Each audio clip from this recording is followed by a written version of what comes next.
ஜென்ம ஜென்மோ ஜென்மி ஸ்ரீச்சரண் ஸ்ரீ பாக்ய சாய். அனைவருக்கும் சாய் சுப நமஸ்காரங்கள். நிலக்கோட்டையிலிருந்து சாய் உமேஷ். ஸ்ரீ சாய் சகஸ்ர நாமாவளி. ஸ்லோகம் 290.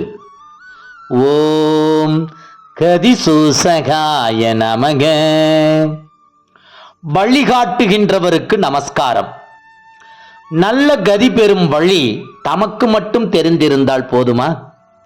தம்மை நாடி வரும் பல்லாயிரக்கணக்கான மக்களும் நல்ல கதி பெற வேண்டும் என்பதே பாபா போன்ற சமர்த்தர்கள் புவியில் தோன்றியதன் நோக்கம். லௌகீக பலன்கள் கிட்ட செய்வது மட்டுமல்ல, அவரவர் கர்ம வினைப்படி ஒவ்வொருவருக்கும் சத்கதி அடைய வெவ்வேறு விதமான வழிகள் இருக்கும். பாபா அவற்றை அறிந்து ஒவ்வொருவருக்கும் ஏற்ற வழியை காட்டுவார். ஒரு சமயம் தீட்சித் வேறு சிலருடன் சீரடியை விட்டு செல்ல பாபாவின் அனுமதியை நாடி வந்தார். பாபா நீங்கள் போகலாம் என கூறிய போது ஒருவர் எங்கே போவது என கேட்டார்.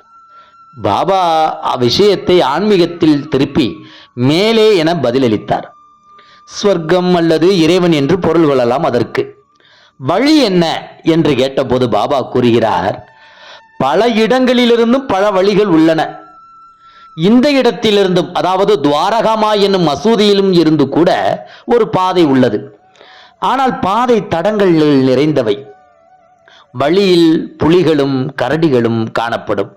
அஜாக்கிரதையாக இருந்து விட்டால் ஆழமான படுகுழியில் விழ நேரிடும் என்று பாபா கூறினார்.